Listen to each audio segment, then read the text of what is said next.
বেগুন দিয়ে যে এত মজাদার একটা রেসিপি হয় তা আগে জানতাম না। আজকে আপনাদের সাথে নতুন একটা রেসিপি শেয়ার করলাম। এমন এমন টেস্টি একটা রেসিপি যা খাওয়া শুরু করলে আর থামাতে পারবেন না। মারাত্মক টেস্টি একটা রেসিপি, দেখতে থাকুন বন্ধুরা। একটা লাইক দিয়ে সম্পূর্ণ ভিডিও দেখার অনুরোধ রইল। আজকে শেয়ার করব বেগুনের একটা নতুন রেসিপি, আশা করি ভালো লাগবে। বিসমিল্লাহির রহমানির রহিম। আসসালামু আলাইকুম বন্ধুরা, কেমন আছেন? আশা করি যে যেখানে আছেন সবাই অনেক ভালো আছে। বেগুনের নতুন রেসিপির জন্য আমি এখানে একটা বড় সাইজের একটা বেগুন নিয়ে নিচ্ছি। এই বেগুনের ওজন হচ্ছে 700 গ্রাম।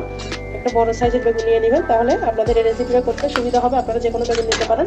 আমার কাছে সবুজ বেগুন আছে, সেটা নিয়ে নিলাম। বেগুনটাকে আমি কিভাবে কাটতেছি দেখতে পাচ্ছেন। বেগুনের একদম ইউনিক রেসিপি, নতুন রেসিপি। দেখতে চাইলে আমার পুরো ভিডিও জুড়ে থাকতে হবে বন্ধুরা। একটা লাইক দিয়ে সম্পূর্ণ ভিডিও দেখতে থাকুন, স্কিপ করবেন। স্কিপ করলে ভিডিওর কোনো অংশ বাদ করে যাবে, সেই জন্য সম্পূর্ণ ভিডিও দেখার অনুরোধ রইলে। বেগুনটাকে আমি আগে থেকে ধুয়ে নিয়েছি, ধুয়ে সুন্দর করে কেটে নিয়ে চলে এসেছি বন্ধুরা। দেখতে পাচ্ছেন খুব সুন্দর করে আমি কেটে নিয়েছি। আর বন্ধুরা, যারা ভিডিওর এতটুকু কাছে একটা লাইক দিতে ভুলে গেছেন, একটা লাইক দিয়ে ভিডিওটা কন্টিনিউ করার অনুরোধ রইল। এই পর্যায়ে বন্ধুরা, বেগুনটাকে আমি সুন্দর করে মাঝখান থেকে দেখতে পারতেছেন ছোটো ছোটো করে কাট করে দিচ্ছি। এভাবে কাট করে দিলে সমস্ত মশলা বেগুনের মধ্যে প্রবেশ করবে। বন্ধুরা, আপনারা কখন এই রেসিপি খেয়েছেন কিনা অবশ্যই বলবেন। আমি কিভাবে নতুনভাবে বেগুনের রেসিপিটা রান্না করতেছি দেখতে থাকুন, আশা করি ভালো লাগবে। আর যদি ভিডিওটা কোথাও ভালো লাগে, আপনাদের বন্ধুদের মাঝে শেয়ার করে দিতে পারেন। দেখুন বন্ধুরা, আমি সুন্দর করে ছোটো ছোটো করে কাট দিয়ে নিচ্ছি। এভাবে কাট দিয়ে দিলে যত সব মশলা অ্যাড করবো, সমস্ত মশলা কিন্তু বেগুনের সাথে ঢুকে যাবে। খেতে অসাধারণ লাগবে, মাছ মাংসকে হার মানাবে এত মজা বেগুনের একটা রেসিপি। আপনারা এভাবে বানিয়ে দিলে মাছ মাংস এক সাইডে রেখে শুধুমাত্র বেগুন দিয়ে কিন্তু আপনার তৃপ্তি করে ভাত খাওয়া হবে, এতটা মজা। সমস্ত বেগুন আমি কেটে নিলাম। আমি এবার রান্নার প্রসেস চলে যাচ্ছি। আমি একটা বড় সাইজের প্লেট নিয়ে নিয়েছি। প্লেটটার মধ্যে সমস্ত বেগুনগুলো সুন্দর মতো ছড়িয়ে দিচ্ছি। দেখতেই পাচ্ছেন আমি কিভাবে ছড়িয়ে দিচ্ছি।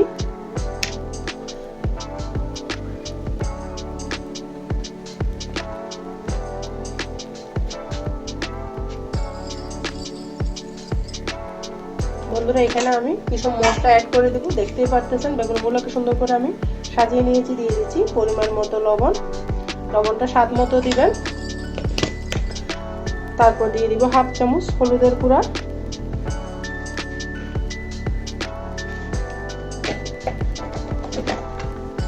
তারপর দিয়ে দিব হাফ চামচ ধনিয়া জিরার গুঁড়া।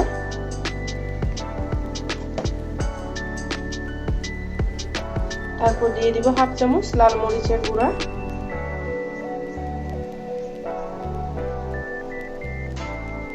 বন্ধুরা, এই পর্যায়ে সুন্দর করে মশলাগুলোকে আমি বেগুনের সাথে মিশিয়ে নিব। যতটা সুন্দর করে মিশাবেন, ততটা আপনাদের বেগুনের রেসিপিটা বেশি মজা হবে। আমি আস্তে আস্তে হাতের সাহায্যে অবশ্যই এই কাজটি অবশ্যই হাতের সাহায্যে করে নিতে হবে, না হলে কিন্তু ভালো লাগবে না। আমি সবগুলো বেগুন ডলে ডলে নিচ্ছি বন্ধুরা হাতের সাহায্যে। এভাবে বন্ধুরা মেখে আমি 5 মিনিট পর্যন্ত রেস্টে রেখে দেবো বেগুনটাকে। এভাবে রাখলে বন্ধুরা তেলটা কম টেনে নেবে, সেই জন্য আপনারাও চেষ্টা করবেন 5 মিনিট রাখার জন্য। আমি এভাবে 5 মিনিট রেখে দিব। এভাবে দেখুন বন্ধুরা, এখানে আমি একটা প্যান বসিয়ে দিয়েছি, দিয়ে দিচ্ছি পরিমাণ মতো তেল।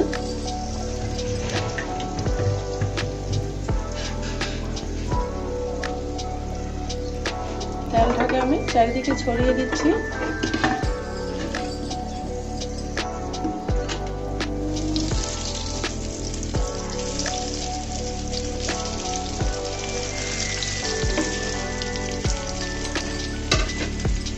বেগুনগুলোকে আমি সুন্দর করে বসিয়ে দিয়েছি। উল্টিয়ে পাল্টিয়ে ভেজে নিব।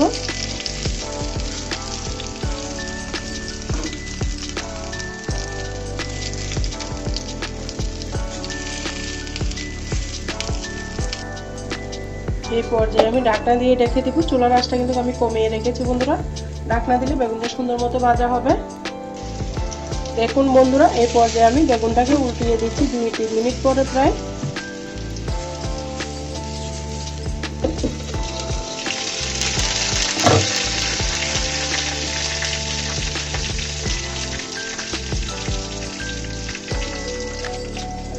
কেন আমি সামান্য পরিমাণ তেল দিয়ে দিচ্ছি।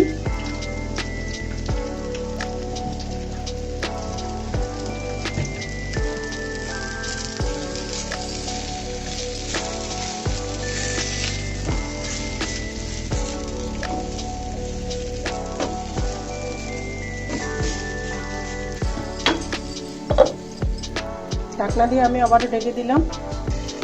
এই পর্যায়ে বন্ধুরা আমি আবারও উল্টিয়ে দেবো বেগুনগুলোকে। চুলার আঁচটা কমিয়ে একটু ধৈর্য ধরে ভেজে নিতে হবে। দেখুন বন্ধুরা আমার বেগুনটা হয়ে গিয়েছে, আমি এটা উঠিয়ে নিব।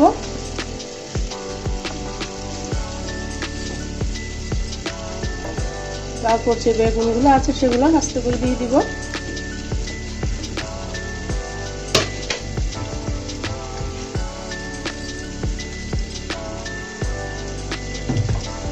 দিয়ে দিলাম সামান্য পরিমাণের তেল।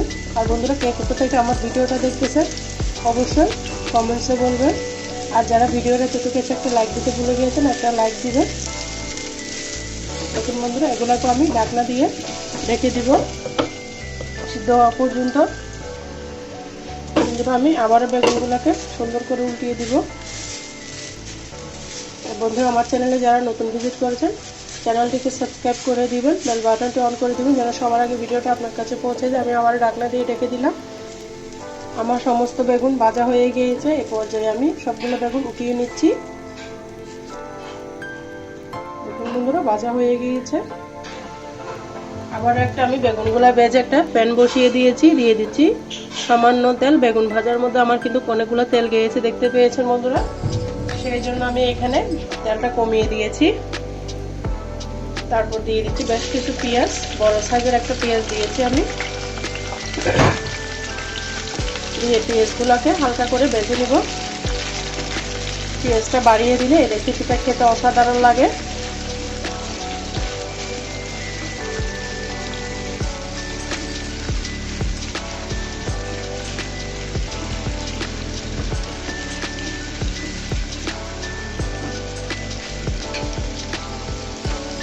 পেঁয়াজটা যেন নরম হয়ে যায় সেজন্য আমি একটু লবণ দিয়ে দিয়েছি, তাড়াতাড়ি নরম হয়ে যাবে।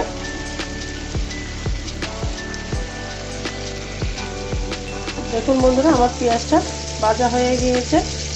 এই পর্যায়ে আমি একটা ডিম দিয়ে দিলাম।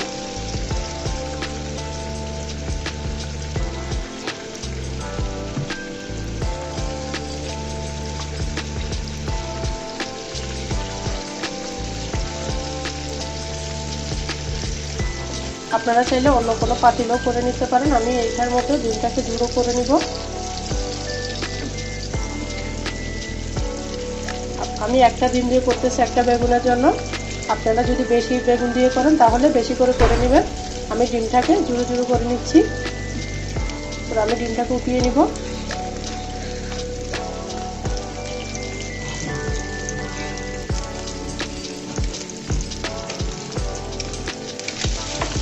পেঁয়াজগুলো দেখুন ভাজা হয়ে গিয়েছে।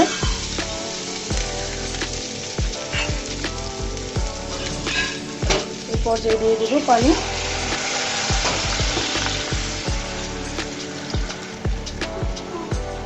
দিয়ে দেব লাল মরিচের গুঁড়া হাফ চামচ, সামান্য হলুদের গুঁড়া, তারপর দিলাম ধনিয়া জিরার গুঁড়া। লবণটা বন্ধুরা আগে দিয়েছি আমি, আবারও নেড়ে ছেড়ে দিচ্ছি। তারপর দিচ্ছি আধা চামচ রসুনের বাটা। রসুন বাটা দিয়ে সুন্দর করে আমি নেড়ে ছেড়ে দিব, মশলাটা কষিয়ে নিব। এই পর্যায়ে দিয়ে দিব কিছু আলু। আলুটাকে ভালো মতো কষিয়ে নিব। একটু পানি দিয়ে দিব আলুটা সিদ্ধ হওয়ার জন্য। ঢাকনা দিয়ে আমি ঢেকে দিব। আলুটা সিদ্ধ হওয়া পর্যন্ত অপেক্ষা করতে হবে। বন্ধুরা এই পর্যায়ে আমি এটাকে নেড়ে ছেড়ে দিব। দিয়ে দেবো একটা টমেটো। টমেটোটা দিয়ে আরো 2-3 মিনিট রান্না করে নিব। ঢাকনা দিয়ে ঢেকে দিলাম। দেখুন বন্ধুরা আবারও 3-4 মিনিট পর আমি ফিরে এলাম। দিয়ে দিলাম কাঁচামরিচগুলো। এরই মাঝে আমার আলুটা কিন্তু সিদ্ধ হয়ে গেছে। আমি দিয়ে দিব হাফ কাপ মতো পানি। তারপর যে ডিমটা জুড়ো করে রেখেছি সেটা দিয়ে দিলাম। দিয়ে পানিটা ফুটে আসা পর্যন্ত অপেক্ষা করতে হবে। আবার ঢাকনা দিয়ে দিলাম। দেখুন বন্ধুরা আমার পানিটা ফুটে উঠেছে, আলু ডিম সহ মিশে গিয়েছে। এই পর্যায়ে আমি যে বেগুনটা ভেজে রেখেছি এক এক করে দিয়ে দিব। এরকম একটা রেসিপি থাকলে বন্ধুরা অন্য কিছু লাগবে না, শুধুমাত্র এই ডিমের এই নতুন রেসিপি দিয়ে কিন্তু আপনার এক থালা ভাত শেষ হয়ে যাবে। রুটি পরোটার সাথে খেতে অসাধারণ লাগবে, এতটা মজা, এতটা লোভনীয়। আপনারা একবার হলো ট্রাই করবেন, খেতে কিন্তু অসাধারণ লাগবে। দেখুন বন্ধুরা, এগুলো ফুটে আসা পর্যন্ত অপেক্ষা করতে হবে। আমার রান্না মাঝে শেষ হওয়ার পথে। ঢাকনা দিয়ে আমি ঢেকে দিলাম 2 মিনিটের জন্য। দেখুন বন্ধুরা, 2 মিনিট পর আমি ফিরে এলাম। মাঝে আমি আরেকবার নেড়ে চেড়ে দিয়েছিলাম অফ স্ক্রিনে। এই পর্যায়ে আমি অ্যাড করে দিব কিছু ধনেপাতা। আমার রান্নাটা একদম কমপ্লিট হয়ে গিয়েছে। লবণও হয়েছে। কেমন হয়েছে আমার এই রান্নাটা অবশ্যই ছোট্ট একটা কমেন্টসে জানাবেন। আমি পরিবেশন করে দেখিয়ে দিচ্ছি কেমন হলো আমার রান্নাটা। বেগুন ডিমের নতুন রেসিপি। বেগুনের রেসিপিটা কেমন হয়েছে বন্ধুরা, ছোট্ট একটা কমেন্টসে বলবেন। কতটা লোভনীয়, কতটা টেস্টি ভাবে আমার রেসিপিটা বানিয়েছি। সম্পূর্ণ ভিডিও জুড়ে যারা আমার সাথে এতক্ষণ পর্যন্ত ছিলেন সবাইকে অসংখ্য ধন্যবাদ, অনেক অনেক ভালোবাসা। সবার জন্য শুভকামনা, দোয়া রইল। ভিডিওটা আজকের মতো আমি এখানেই রাখলাম। সবাই ভালো থাকবেন, সুস্থ থাকবেন। আল্লাহ হাফেজ। আসসালামু আলাইকুম ওয়া রাহমাতুল্লাহি ওয়া বারাকাতুহু।